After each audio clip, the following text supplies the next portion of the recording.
What up, Long Beach? Welcome back to another episode of Long Beach Sports Talk here, presented by the Press-Telegram and Gazette newspapers and brought to you by Naples Rib Company, as always hosted by a motley crew. I am co-sports editor of the Gazette newspapers and co-prep sports editor of the Press-Telegram, JJ Fiddler. To my right, Mike Gartabascio, co-prep sports editor of the Press-Telegram and co-sports editor of the Gazette's newspapers. And to my left, I'm Tyler Hendrickson, and I love me enough for the both of us.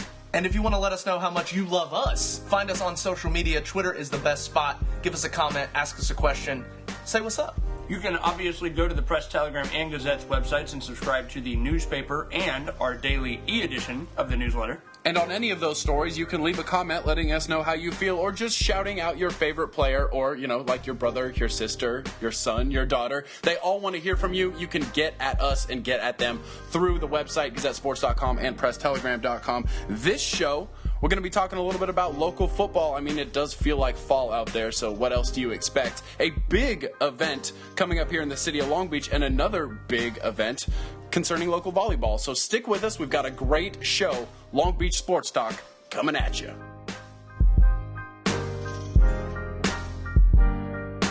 This Sunday in Long Beach, the best looking 26.2 in the world, as far as we're concerned. Long Beach Marathon going on Sunday morning. You're going to find all the coverage right here because it's a sporting event in Long Beach, and that's pretty much just what we do. We are this year, all three of us, setting our alarm clocks. Can I go ahead and drop the spoiler alert that the three of us don't enjoy waking up at 5 o'clock in the morning? Are there many people who aren't dedicated runners who do enjoy waking up at 5 o'clock in the morning? There are certainly many people who dislike it less than we do, let's say. Fair enough. So we're setting our alarms. We're going to be up there. I believe the race starts at 6 in the morning. I wish this was video so you could see the face Tyler's making right now. What time did you get up today, Tyler? Like 11:30. Candidly, I'm gonna have to start drinking coffee. It's a problem. The first time ever. But it is. We're really excited about it. To be completely honest, so I'm gonna write up the men's race. Tyler's gonna write up the women's race. I'm actually much more excited for your video, JJ. JJ and I will be riding in the truck that goes in front of the leaders. And the thing is, if you look at the course map, it really is kind of a beautiful tour of the city. We're going by Blair Field. We're going by the Pyramid. We're going by the area formerly known as the Belmont. But it's kind of cool that the Long Beach Grand Prix, similarly known for being a scenic, coastal race. That's what the marathon's known for, too. It's known as being one of, if not the prettiest races in America. Not too late to get involved. You can be a spectator at a lot of different places, like Mike said, that are very nice places to hang out.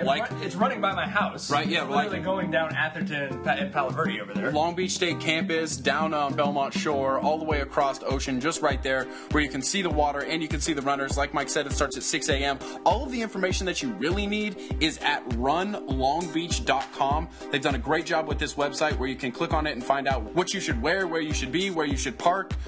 Everything you need to know is on that website, so get on there if you want to be involved with the marathon on Sunday. And if you can't get out there, but you want to feel like you were, we got you covered.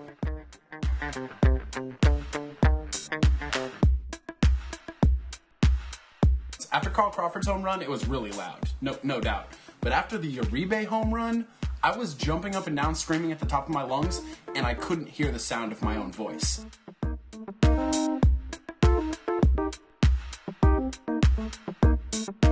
Reminiscing can be a dangerous thing, especially when things aren't going well. It's always like that, right? Like, it's never when you're having a good time being 23 years old, like, out with your friends, that you miss being a 12-year-old kid living at home with your parents, right? It's always when you're bummed out and you're by yourself. So similarly, JJ and I have been thinking a lot about the 2008 Moore League football season this year, and it's not because things are going great. I still, to this day, put that moment after that game. It's Poly, it's Lakewood, it's, what was it, like 15,000 people. It's the semifinal for the Pac-5. We're looking at each other. That's our first year working together here in the local area. Looking at each other going, this is going to be easy. Right. We just get to cover semifinals between two teams that we know. Right. It was the first time that it happened in 15 years, and it was just like, oh, yeah. We picked a great, so this is going to just roll. It's going to be like this forever. Yeah, well, flash forward to this year, and it has not been fresh for Moore League football. We are referencing a column that is in the Gazette right now, Grundy Gazette. You can pick it up. It's free all over the city, and it's about the Moore League, and it's about the struggles, and the struggles are both on-field and off-field at this point. It's about the struggles, no doubt. The off-field struggles, we also reported this week that Cabrillo is now the third of 7 Moore League football teams to have had players ruled ineligible, which is, at the end of the day, that's the most woeful thing you could have, right? 3 of the 7 Moore League teams have been unable to field a legal football team 5 times. Like, that shouldn't be a problem. And truthfully, regardless of your situation with your coach or your team or whatever, you have to get a legal football team on the field. I mean, step one. Well, and you guys were out there hustling to get that story, and it's a pretty big story that came out in the Press Telegram and was on the Gazettes. So kind of go into that with the Cabrillo situation, because I think it's interesting, and I've been getting asked about it. Well, it's within the Moore League, and it's within the Long Beach School District, so there's different rules than, let's say, a kid out of state comes into the school district, and those rules are very hard and fast by the CIF. But we, and I think the city, learned some things about transferring within the district. The thing that makes this unique, and the more people that we talk to, the more people tell us they can't remember this happening, is attendance officers were sent with these kids, the 2 kids ruled ineligible at Cabrillo, to the place they said they'd moved to, and those attendance officers ruled that they hadn't been living there. So that's kind of new, and that shows to me how many feet have been stepped on by the Cabrillo football program, kind of, that Jordan was willing to push it that far. Yeah, it was. Because, look, we have to say the students were from Jordan, moved to Cabrillo, right. So then Jordan, in essence, called them. Right. Well, and a third player from Jordan, Rashid Johnson, was also investigated similarly, but his address was verified. So Rashid is still available. You know, even the teams that have been able to get on the field legally and play games, it hasn't gone well. The Moore League is 8-20 in the non-league schedule against opponents, and that includes Poly going 3-1. That's just this year. That's Poly going 3-1, and even including Poly's points for and against, the league was outscored by more than 300 points. Most of those games were not against Division I teams. You know, this is a Division almost all of them. Right, this is a Division I league. It's because of Poly. 3 of the last 7 Division I championships have come to the Moore League, but the league is not even remotely competitive against Division I schools. Wilson loses to a Paramount team that's in Division 8. When they did play Division I teams like Cabrillo, who probably a playoff team out of the Moore League this year, plays Orange Lutheran, they lose very, very badly, and it's gone that way so far this season. And we know in sports you judge yourself on the postseason, and, well, you can see how that's going as well. Last 3 years, teams not named Long Beach Poly have gone a combined 1-for-8 in the in the Pac-5 playoffs, and they're being outscored by an average of 44-15 in each of those games. More than a third of those 141 points scored by the Moore League in the Pac-5 playoffs came from Lakewood in 2010, Thad McNeil's last year, and I think that kind of leads into the coaching situation, which is it's tough. Well, and my question would just be, now that we've kind of gone down this doom and gloom road, how do you fix it? Well, you got to. So there's 2 things, because one thing that we didn't put in the article is the Moore League could be moved out of Division I. I just don't think there's any way that happens as long as Poly's in the Moore League, and Poly's not coming out of the Moore League. Yeah, me neither. So I don't see that as a viable thing. Truth be told, unless the Pac-5 gets blown up, right, which is also a possibility, but I don't think that's going to happen. Unless they go to a Catholic Super Division or something, right? But truthfully, it just now they could do what they're doing with basketball and create an open division where they take teams out of several leagues. So Corona Centennial theoretically could be in the open division, even though they're currently in a lower division. Right. Maybe that'll happen. I don't like that for the same reasons I don't like it in basketball, because now you have 16 CIF champions and you're admitting that 15 of them aren't the best in their division. So the other situation we looked at, right, in 2008, we had 6 of the 7 schools had on-campus coaches, and the 7th school has Raul Lara at Poly, who's a 5-time CIF champion. He's pretty good. He's pretty good, and he's basically on campus because he works a graveyard shift so that he can do that. So then this year you look at, we have 2 schools with an on-campus coach, and sure enough, 3 of the 4 schools that don't have it, that we're not counting Poly in that since they're sort of in limbo, 3 of the 4 schools that have walk-on coaches have had these ineligibilities. And you got to reach pretty far to convince me that that's a coincidence. It is not a coincidence, and it cannot have a family and make a living just being a high school football coach without having a second job. Whether that is a teaching job on the campus, or if that's a job somewhere else where you work really early in the morning and then you try to get to campus or whatever, it's just too tough to ask somebody to do that. Well, and I think that's important. It's not a slight on the off-campus coaches that they're not good coaches or anything like that. It's just, it's a tough situation. They can't force themselves into having jobs on campus. It's just the situation has to play itself out where you can have someone that can keep control of the program by being there all day and can be a figurehead, and that's how it's worked in the past. And it's just so difficult to ask that. But the financial problems within the district, it makes it real difficult. And then you're asking that coach who you can't find a job for to then go out and find other guys who want to sacrifice their time and maybe even livelihood to be your assistant coaches.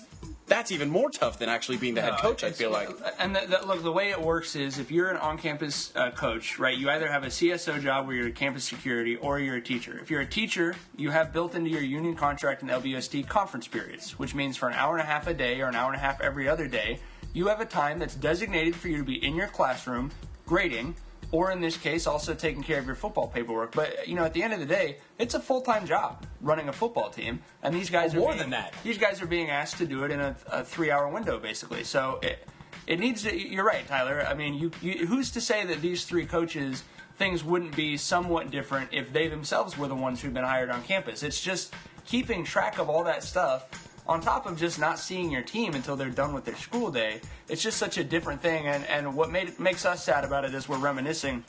The Moore League has always been known, and Long Beach Unified School District has always been known, back to the 1930s, for having great on-campus educator coaches. And we don't have that many of them left right now because of the layoffs and people retiring. And I hope, as we look around and I see PE teachers at all these schools that don't coach, right, you're seeing jobs go away from the coaches. I hope that changes as the funding comes back, because that's the only way that the Moore League gets itself turned around. It is literally the only way, but deep in my Moore League heart, all I want is for them to just prove everybody wrong. I want them to prove us wrong. I do want things to change. I want the coaches to be able to get paid what they should be getting paid. And I want the staffs to do well, but I love the underdog mentality of this league right now, where everybody thinks that they should get kicked out of the Pac-5 and they shouldn't be playing and blah, blah, blah. There's a part of me that just wants things to stay exactly the same, and for somehow Moore League football to claw their way out of this thing. No, that part of you is why it needs to realize that's why Norv Turner remained the Chargers coach for so long. Because non-analogous. No, because they didn't lose badly enough to force a change. You know what I mean? That to me is, I see what you're saying, and obviously we root for the teams that we're covering to go far and give us better stuff to cover. But at the same time, to me, when you look at 3 teams that have had ineligibilities, the district has to see that as a red flag, that they need to, now that the money's starting to come back from the state, they need to get things back to the way it used to be.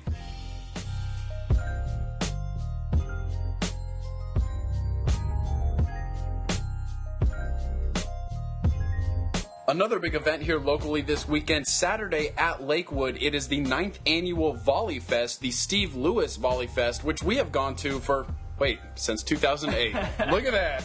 We're taking a trip down memory lane. Steve, it is, we called it, in the first time we covered it, JJ, we called it one of the hidden treasures of the Long Beach sports schedule. And I would agree with that. I mean, if you like high school volleyball, this is every year one of the best single days of high school girls volleyball action you can go to in Southern California. And it's free at Lakewood High School, starting at 11, ending at 11 in the morning, ending at 9 at night. We've got all of the top Moore League teams are going to be there. Should we talk a little bit about who it's in honor of? Yeah, definitely. Okay. Well, I mean, Steve, if you know local volleyball, you should already know who Steve Lewis is. Right, so Steve Lewis, I have to tell this story every year because it's incredible to me. In 2004, Lakewood is a competitive team that year and everything. Steve Lewis passed away, and Mike Wadley then took over the coach. He'd been a long-time Lakewood coach, and coach at Golden West. I mean, a very prominent guy in the community. Passed away due to cancer. Both of his kids were volleyball all-stars. His son, Chris, was also a football superstar at Poly and went to Stanford on his football scholarship, but was an All-American boys volleyball player as well. So it's a volleyball family, very well established in the community. After Steve passed away, Mike Wadley took over as head coach. He'd been Steve's assistant. And in 2007, Lakewood wins their state championship. He said his first quote that when a newspaper guy talked to him was, "I finally got Steve his ring." That's what he'd been playing for. They played that whole postseason with Steve Lewis's jacket that he always wore on the end seat, on the coach's seat, and they left that seat empty with his jacket there throughout the playoffs. So that was sort of our introduction to Mike Wadley. We go, geez, what a powerful story. This guy wins the state championship on this. So since 2004, starting in 2005, they've held this just a one-day event in memory of Steve. essentially just to keep people talking about him. It's all of his old friends get together and talk again. They have a great video that Wadley shows the team every year to keep that memory alive, like you said. Yes, and Wadley pointed out this is the first year when no one on his team knew him. You know, this is the first time. Which makes this event and that video even more important. Absolutely. Well, it's the 9th time they've done it. The fact that, you know, we have a story running in today's press telegram about Steve, I mean, it has kept his memory going, certainly, and important in the volleyball community, which is always the goal of an event like this. So it's the 9th time they've done it. The lineup, as we mentioned, is just incredible. It's Villa Park versus La Habra at 11. The reason for that being, since all the other ones have more league teams, the head coach of Villa Park, Kevin Hitt, coached with Steve at Golden West. They knew each other very well. Volleyball coaching trees, always with a lot of branches. Yeah, certainly very interconnected, more of a spider web than a tree, I guess. And then at 1 o'clock, Milliken plays Marina. At 3 o'clock, Wilson plays Palos Verdes in a matchup of 2 top 10 teams. So that'll be a very interesting matchup at 3. At 5 o'clock, Polly's playing Yorba Linda. And then even if you don't care about the event or Steve's memory or any of this other stuff, everyone should be there anyway for the 7 o'clock one because it's CIF Division I number 1 Lakewood hosting CIF Division I number 2 Los Alamitos at 7 in the final game of that day. And that's obviously something we're all very excited about. Well, and that's obviously a rematch from earlier in the season where Los Al beat Lakewood in that gym. So Lancer's looking for some revenge and to deserve that number 1 ranking right now. Get out there to that event, support that event, spread the word on that event. If you can't get there, though, get back here because we'll have all of the coverage from that event.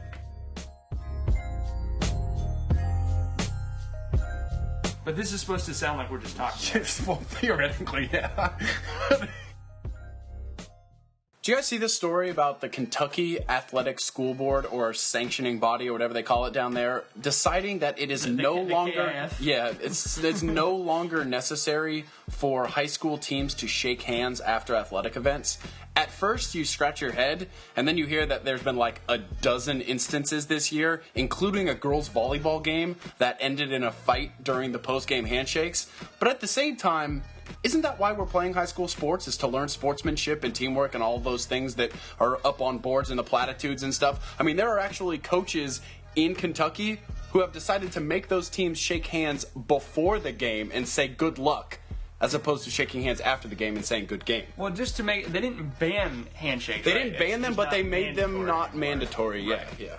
I personally don't have a problem with it. I mean, certainly at the top end of high school sports, I think we can all admit they're not played anymore for sportsmanship. And let's not admit that, though. Why are we admitting that? Because that's the truth. I mean, you know what I mean? Like, kids aren't... But if that's the 1%, the other 99% is still for the right reasons, right?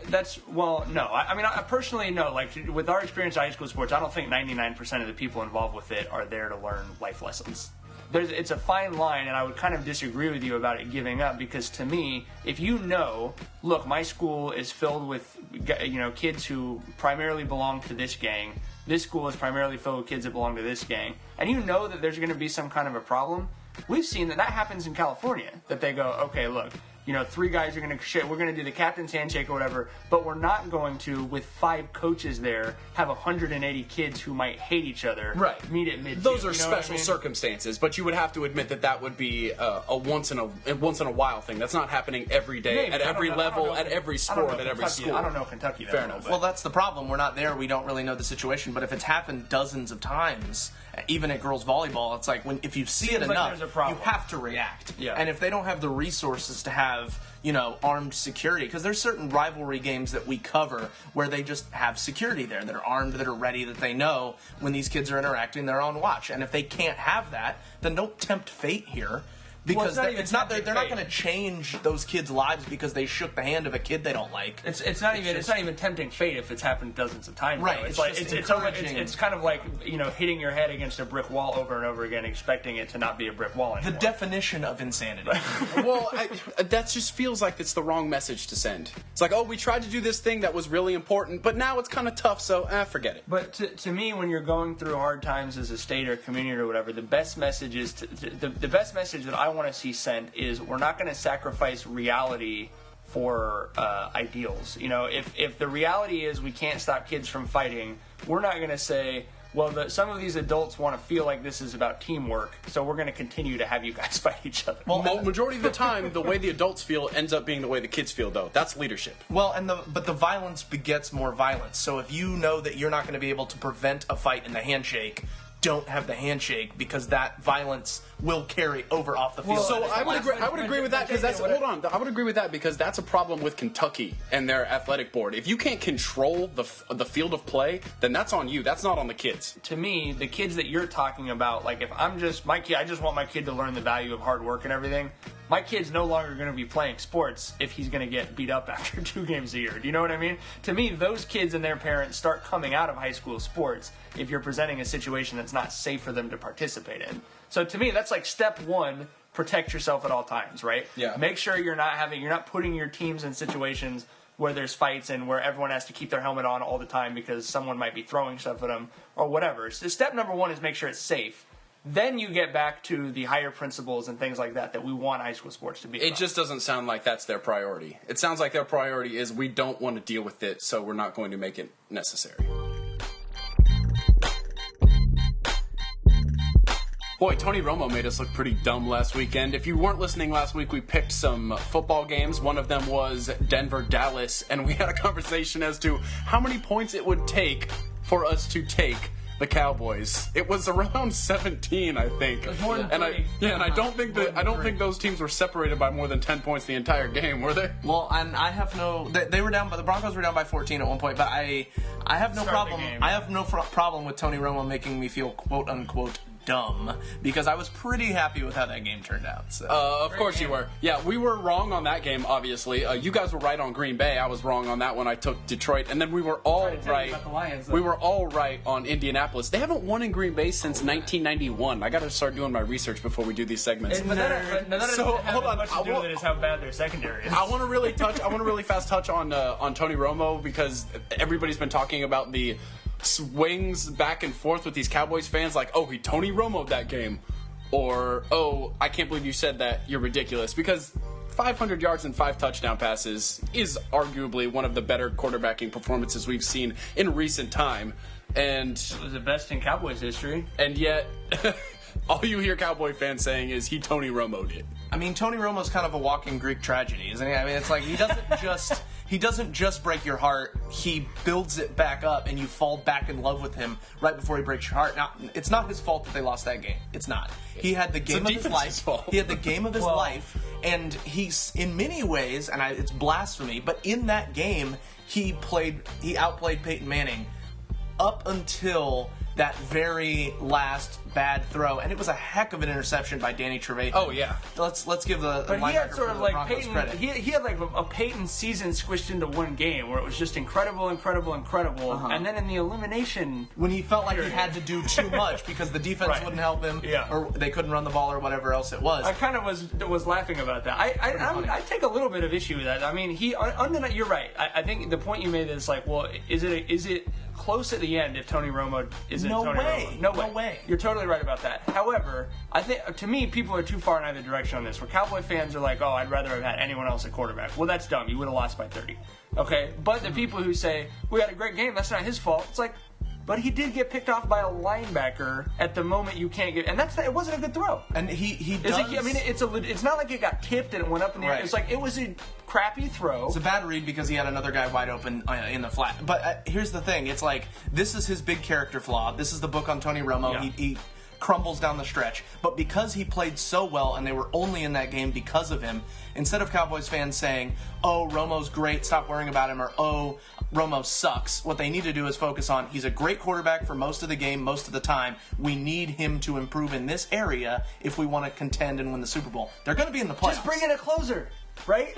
Just bring in a Trent Dilfer to do the last 2 minutes of the game. Well, if this guy had won one big game, we would be talking about him differently since then, right? Because let's not go as far as to say if he had won a Super Bowl, but let's go as far as to say as he had won a playoff game. They haven't won a playoff game in 15 years. Down the stretch, if he needs to win one big game, and then things will start changing for him. I feel like people will start talking about him differently with one big game. Look at Eli, dude.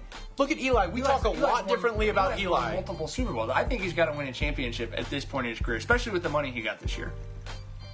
All right, well, sticking with Tony Romo, and we're going to move on to the Cowboys line this week. They are at home, laying 5.5 to the Washington Redskins. Did they change your mind about them this weekend against Denver? Are you taking them at home against That means Skins? that's the Cowboys minus, right? Yes. Yes. Just double check. I mean, probably not every 15-year-old kid listening to the show, I hope, knows all of the gambling lingo. I would take the Redskins. Oh, really? Yes. This is an intriguing line. What have the Redskins shown you this year? This is intriguing, though, because you don't know how the Cowboys are going to bounce back from this. My instinct says that they will win the game, but the Redskins are coming off a bye. Thank you. I knew you were going to say that. I mean, I have RG3 on my fantasy team, so I'm familiar with the bye week. Sam Bradford, great fill-in. So I feel like this could be one of those compelling games. You would think that the Cowboys would bounce back because they're at home and they would put up another great performance. And that Redskins defense ain't stopping anybody. There's no way to statistically quantify this, but teams that lose games like that in the NFL do not typically cover themselves in glory the next week. Is my take on it. Well, that's fair, but again, I think Tyler brought up the best point. It's going to be another high-scoring affair because nobody's going to stop anybody in that game. Both of those defenses are sieves right now. So I'm going to take. First of all, I'm taking the over. First of all, and second of all, I'm going to take the Cowboys. Another very interesting line is going to be New England at home, favored by 2.5 points. You're welcome, Mike. Against the New Orleans Saints. Anybody? I'll take the Saints and the points because they're going to put up some points, and I still think that Patriots passing attack is disjointed. I can't believe the Patriots are favored in this game. I think the Saints right now are one of the better teams in football. The assumption is that the Patriots. I think they're the best team in the NFC. It's that they won't lose 2 in a row. I think that's the assumption. Because they've not done that, right? Right. Yeah, but I think this is the special case, and I think that they have a lot of holes in their performances from the first part of the season. And that Saints offense is a well-oiled machine, but that defense is the difference of why they're so. Yep, no doubt. No, well, and I mean Peyton back on the sideline. You cannot say enough about that right now. It's a good year for guys with Peyton in their name. Indeed, it is. So you're taking the Saints. I'm taking the Saints, Mike. Yeah, I'm taking the Saints. You're taking the Saints as well. All right, and the last line that I saw that was really interesting was Denver, 27-point favorites at home against Jacksonville. Not that game will be interesting to watch, but I'm very curious to see where that line moves and also how long Peyton plays. I mean, he'll probably play into the third quarter, not much of the third quarter. You can have the points. The Broncos are going to absolutely womp in the altitude against a horrible team. But at what point do they stop trying to put up points and then the classic NFL thing comes down where the team loses in the fourth quarter. The start of the fourth quarter is when they stop trying to put up points. It's in the fourth quarter, but there is a battle on that team and everybody wants to play for playing time. Monte Ball's probably going to score a garbage time touchdown or 2. Yeah. And Jacksonville's will at some point has got to be broken. Yeah, and it's on the road, and you said at altitude. That's just too tough for the Jags. It's brutal for Jacksonville. # free Sadies. So who are you guys taking? I'm interested in that because the line opened at 28 and moved. I'm going to take the Jaguars. Okay. Far out. But still, # free Sadies. I'm going to take, # free Sadies without question. You certainly never want to see any of your Long Beach fams suffering on a team like that. I mean, it's a difficult situation. Obviously, we hope he recovers well from his calf strain that he's had going. But, yeah, man, it's tough. It's a tough situation for the Jags.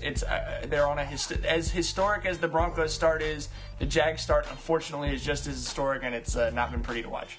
That's it. That's all. There ain't no more. Another episode of Long Beach Sports Talk in the books. Like we've said, we've got a huge weekend coming up. Football on Friday, Volley Fest on Saturday, the marathon on Sunday. We out here.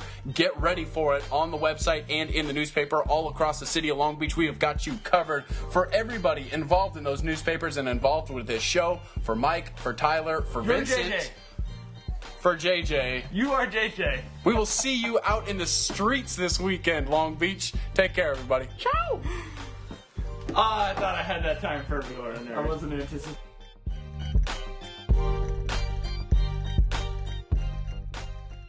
Yeah, JJ texted me and he was like, "Oh, sorry I didn't put anything up last night." And I was like, "I already stopped expecting you to work on nights the Dodgers are playing."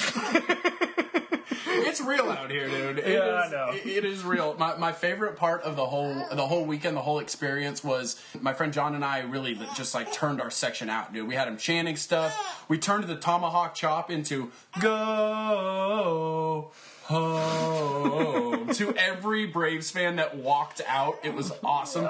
And it was to the point where at the end of the night, like maybe at the end of the 8th inning or so, this older gentleman from up the top of the section came down and was like, "Hey guys, thanks."